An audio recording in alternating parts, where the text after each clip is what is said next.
On this episode of the Slices podcast, we have a special episode. One of the cast members of the Resonator Miskatonic U, a new series on Amazon Prime, Michael Pare.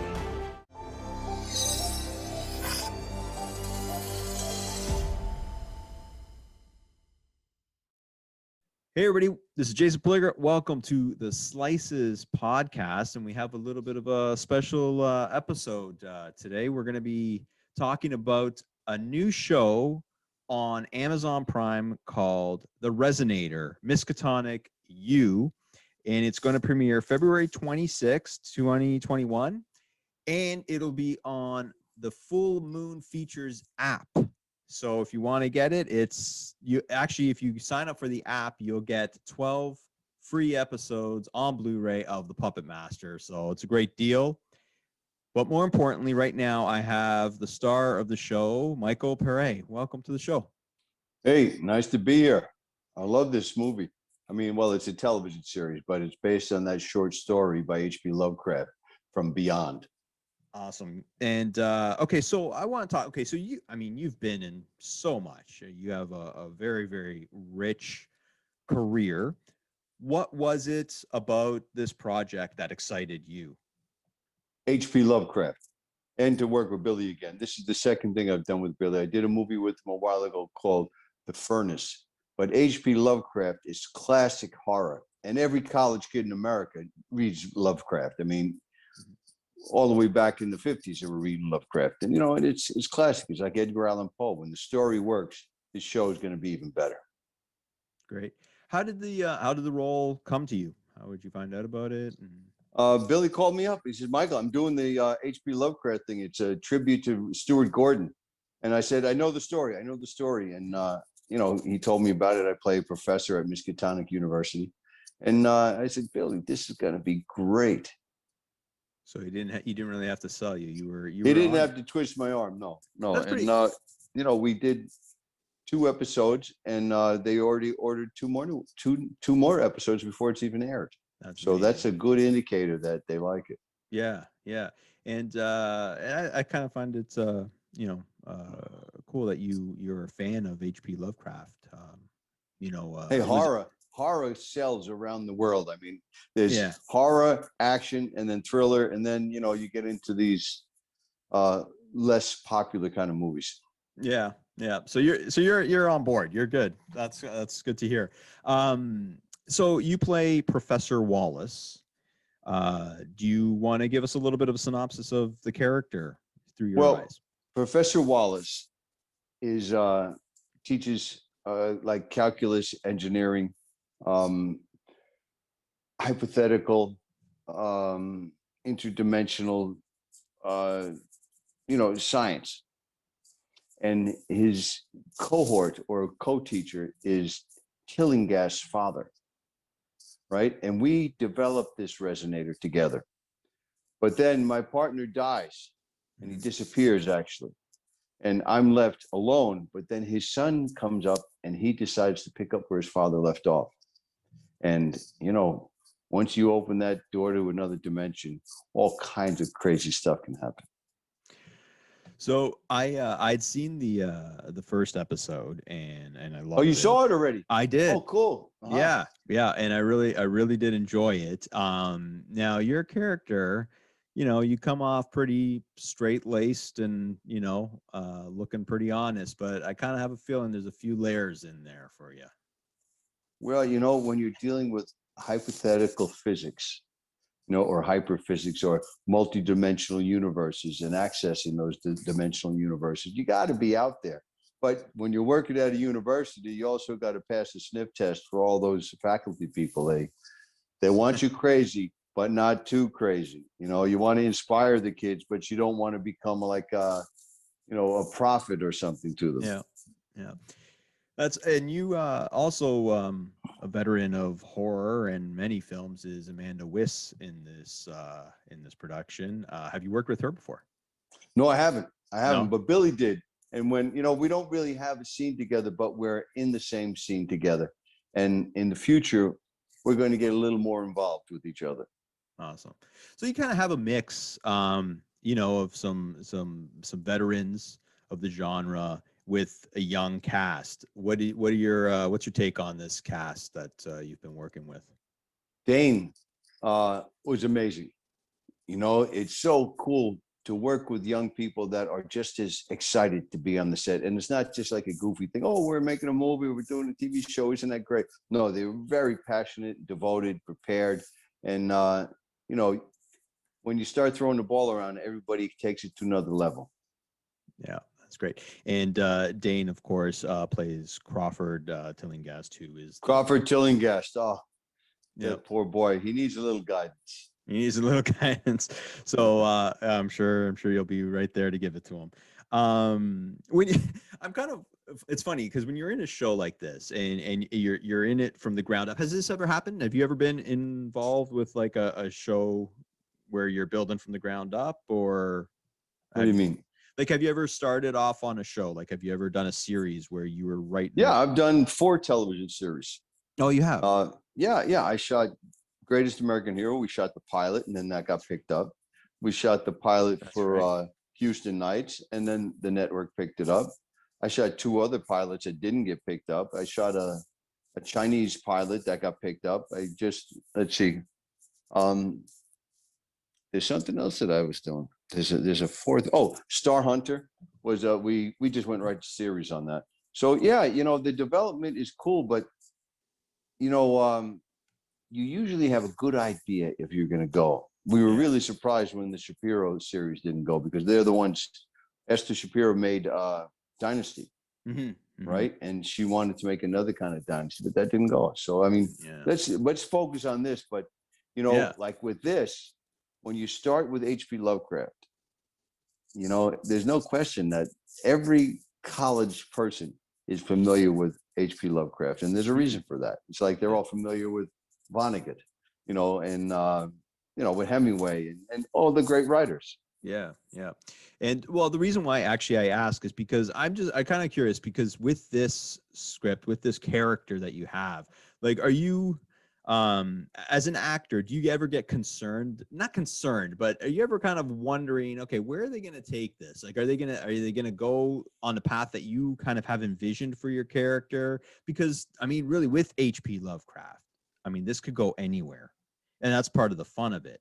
But as an actor, are you kind of just wondering, okay, wait, I wonder what's in store for my character down the road? Well, Billy pretty much stuck to HP Lovecraft. Yeah. So, whatever Lovecraft is game, I am too. I could tell. I could tell you're really into it. Yeah. Come on, interdimensional stuff. That was part of Philadelphia Experiment. They opened a gateway into another dimension. And once you do that, anything can come out. I mean, really, it's like, there could be, squid people or worm people or birds with human heads or human bodies with bird heads. I mean, the Egyptian gods or the Sumerian god. It's like, what the hell is going to come out? Demons, angels. It's like interdimensional beings, aliens from another universe. Yeah, no, and I mean, I could tell it in your voice. I mean, the enthusiasm is amazing. So, so you're on board, you're ready to go. So you're ready for all the goo and the blood that could ensue. Well, because I noticed you didn't get much of that in the pilot. I'll say that you kind of steered clear. You might notice there's a little more in the second one. Okay, all right. Yeah, okay. And I don't mind doing the goo and the slime. It would be nice if they had like a portable shower, because the idea of getting in your car and driving covered in goo is like not cool at all. Yeah. How far along are you in knowing where the scripts are gone? Like you said that there's 2 episodes shot, 2 episodes ordered. Do you have any kind of beyond that? Do you know anything about? Well, they're all the same characters, but the concept of a multi-dimensional universe where anything you can think of actually exists in another dimension. So it's pretty much, I'm trusting Billy is going to go along with what would HP Lovecraft do? Well, that doesn't narrow it down, does it? But that's a good thing. It's like you don't know what's coming out of that dimension, what the resonator is going to squeeze out. You know? Yeah, no, that's true. When did you get on? Like, when did you start shooting this? We Show? shot about I guess around a month ago, maybe a month and a half. Yeah, what's the production like? Is it pretty smooth sailing, or is it? Well, he had this great set, and he had the resonator built, and the actors were all there. So it was for me, it felt like a big production because all of the necessities were there. It wasn't like we're turning around and saying, I wish we had this, I wish we had that, because we had everything that we wished for already. It looks beautiful. Like, I mean, it really pops. And I really am excited to see how far it can go, because you got a great cast and great set there, and it's set up very, very well. And I mean, like I said, like we were talking, I mean, this could go anywhere, and that's the beauty of being on a show like that. I mean, the fact that the possibilities are endless. I mean, hey, when you're doing Billy's interview, go in really close on his eyes, and you'll get an idea of how wild it can get. Actually, I did interview him, and it was I mean, man, that guy's got stories. So yeah, hey, he's been killed by all of the Hollywood horror icons. So I mean, he's worked with a lot of horror geniuses, let's say. Yeah. So let's talk about him as a director. Is he kind of like, your buddy on set, or is he like real focused, and how does he project on as a director? Billy is very relaxed on set. He's incredibly prepared. He has his shot list. Everybody sees his shot list. He there's never that moment where what should I be doing? No, he's very focused. Yeah. And what is really good is there's a thing that goes around about knowing how to talk to actors. Yeah. Because if you're going to give an actor an adjustment, you don't want to have to be too delicate, and you don't want to have to backpedal. You want to give just the right adjustment. And I guess, it kind of feels like it's your idea. Yeah. And it's like, yeah, that's exactly what I was thinking, even though it's something that never occurred to you. Yeah. Yeah, that's what I think. If you can get an actor to say that, that's good. Because they're not going to say, yeah, you're right. But they'll say, yeah, that's good. That's good. Yeah. Well, hey, you know what? He's been on both sides of the camera, and right. I guess you learn those tricks as you. To be serious, there's a sensitivity to the actor, because, acting is like having an emotional reaction to imaginary circumstances. That's one of the basic premises in my mind. And so you're not just asking them to change the dialogue, you're asking to change the motivation for the dialogue. So he's adjusting feelings and thoughts more than actual dialogue. So if you can do that, if you can tweak the emotion or open the actor's eyes to what is supposed to be happening emotionally, then you can direct them. Yeah. Not to get too fucking out there, but hey, I've been doing it a long time, so I've been thinking about what do I actually do for a living. It's funny when you think about it. When you started, could you ever imagine that people would be watching a show of yours on an app? I mean, you wouldn't even know what an app is, but even on a phone, like from when you started, it's hey man, when I came to Hollywood, we shot on 35 millimeter film for television. Greatest American Hero was shot on 35 mil. And they still edited by cutting with a razor, a table cutter, and hanging them with clothespins and putting it on a moviola. Now, you can edit a movie on your smartphone. Yeah, it's crazy how much it's evolved. And for my money, and I know we're not talking about old shows, but Hero is probably still one of my favorite theme songs of all time. I mean, they played it during the Super Bowl, I heard.